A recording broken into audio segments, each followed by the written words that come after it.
නායකවරයා බලාපොරොත්තු ලකුණු ප්‍රමාණය ඉතාමත් මැනවින් ලබා දුන්නා. ඒ අනුව විශේෂයෙන්ම CSK ආරම්භක පන්දු යවනවා. කඩුළු දෙකක් ලබා ගත්තා ප්‍රථම පන්දු දෙක තුලදී. නමුත් තරගය විශාල ලෙස පාලනය වී තිබෙනවා.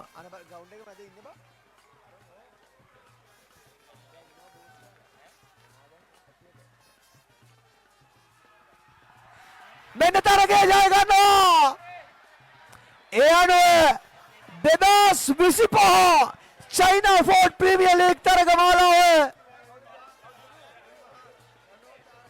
දර්ගා බොයිස් කුඩකින් ජය ගන්නවා. දර්ගා බොයිස් කුඩකින් පරාජයට පත් කරමින් මේ තරග මාලාව CSK කුඩකින් ජය ගන්නවා. ඉතාමත්ම කදිම තරග මාලාවක් මේ දැන් නිමා කළා.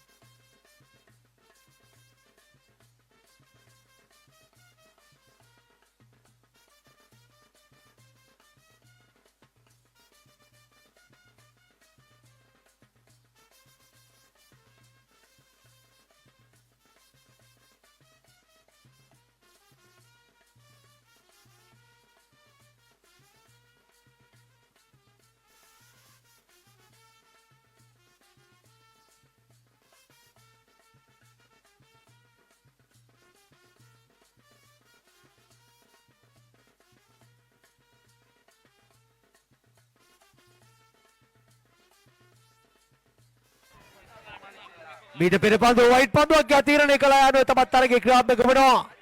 එක ලකුණක් කිවි වෙනවා. එක් පන්දුවක් තුළ ලකුණු 16ක් ලබා ගත යුතුයි.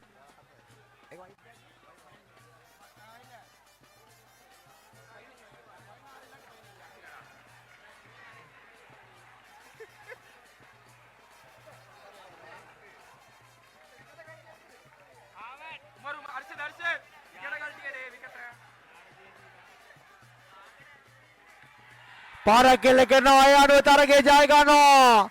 දර්ගා බොයිස් කුඩකින් තරගයේ ජය ගන්නවා. පිය තරගයේ දරබලනි 2025 චයිනා ෆෝඩ් ප්‍රීමියර් ලීග් තරග මාලාවේ CSK කුඩකින් පරාජයට පත් කළ දර්ගා බොයිස් කුඩකින් තරග මාලාවේ ජයග්‍රහණය මේ දැන් නිමි කර ගන්නවා.